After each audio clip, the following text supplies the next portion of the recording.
All right, so here's what we're going to do. I'm going to give you the Vegas favorite to win a certain award. You're going to say, I know, but. Now, you might agree with this. For example, Jaden Daniels, Rookie of the Year. Favorite, Mike. Yeah. But if he doesn't win, who else do you think should? Or do you think it should be outright his? Yeah, Jaden Daniels outright, but I would have to say Bo Nix. Bo Nix. You know, I think in week one, you know, Coach Payton with Bo Nix as a rookie quarterback, we was kind of skeptical and felt like this wouldn't work. But got to give a shout out to Coach Payton for making sure that it did work. And even Cliff Kingsbury for what he did with Jaden Daniels, just making sure that these guys played week in and week out, understood the game plan, the concepts, and did what they needed to do. So, yes, Jaden, but Bo was right there on the cusp. Right there. Okay, Shriggs. Kevin O'Connell, he's the favorite to win Coach of the Year. I know, but there is a coach who's got 15 wins on the resume this year, and his team's going to rest 24 days between his starters taking.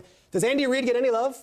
Andy Reid went at 15-1. They might lose today. It's not really their starters. Andy Reid's only won one Coach of the Year award, and that was in 2002 back in Philly. I got to say, Andy Reid, salute to you. It's pretty nice to rest your guys 3 straight weeks while the rest of the league is beating each other. Is it just because we're so used to him winning? I like that. Coach is a winner. He's a victim. Same like Mike Tomlin's never won Coach of the Year either. We won't talk about the Steelers right now, what's happening there, although I'm wearing their colors. Okay, Pat Surtain, favorite right now to win Defensive Player of the Year, Charles. Do you like that pick? And if you don't, I know, but. Well, I like the pick, man. This is a fellow DB, you know what I'm saying? And his numbers aren't crazy, you know, 4 picks, 1 interception for a touchdown. But that's usually what happens when you're a shutdown corner and nobody's throwing the ball your way. But if he wasn't to win it, man, I got to go with my man, Andrew Van Ginkel. Dutch. When you think about the Minnesota Vikings and that defense, really, to me, he's the face of that defense. He's a linebacker, 11.5 sacks, tied for 4th in the NFL, 2 interceptions for touchdowns. And we think about the defense, the attacking style, and when they disguise, he's the guy that looks like he's up in the blitz, backs off, picks those balls off, take them in for the touchdown. So, Defensive Player of the Year, if not Surtain, my fellow DB, Andrew Van Ginkel. Yeah, he's 4th right now. Surtain, T.J. Watt, Kirby Joseph. He's 4th in the odds? And then Well, we moved him up to 3rd in the odds after this segment. All right, Jules, MVP. We talked Josh Allen, Lamar Jackson.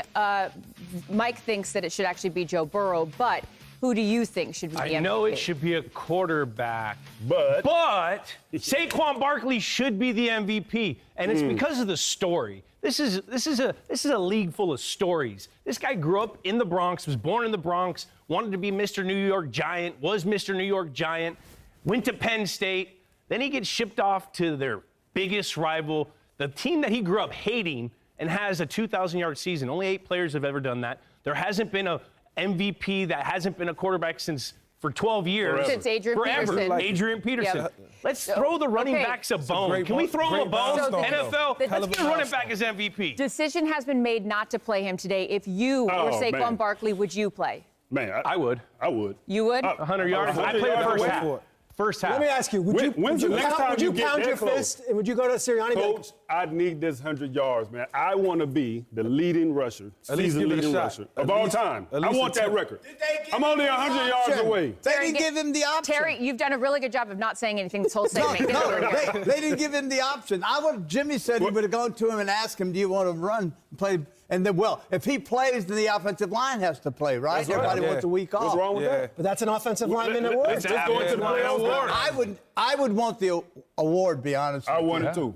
But as a quarterback. Terry, if they were 200 yards away, I'd say, nah, forget about it. Listen, but 100 yards away? I had a chance to throw for 2,300 yards one year. And they set me. 2,300, Mike. Back when football was a little tougher than it is today. Yeah, and they sat me. I was ticked. You know why? Why? Because I had a $2,500 bonus. $2,500. Isn't that crazy? Oh, it was devastating. $2,500. Is that like $2 million in today's dollars? Do you remember? Did you guys go on to win the Super Bowl that year? Yeah, you did. There you That's go. the key. Yeah. If they don't win the Super Bowl, I think a lot of odds will be raised. If they do, it's a genius. That's what it is. Yeah. You went and won the Super Bowl. And you can put an asterisk there. I know. You wanted $2,500, or you were playing for $2,500. Baker Mayfield could get $2.5 million in incentives thank today. you so much for making my day correct. You know what? You have so much money, you didn't even need that $2,500. I gave Puma gave me $2,500 to wear the ugly. Puma. I love it. I love it. It's also known as Puma. How do you say? It's like Jaguar. All right. Yeah. God, you're great. I always say Brunson, Puma. Missouri. It was great. He's paying the Okay. bills. I say Puma. What? No, you're That's doing fine. great.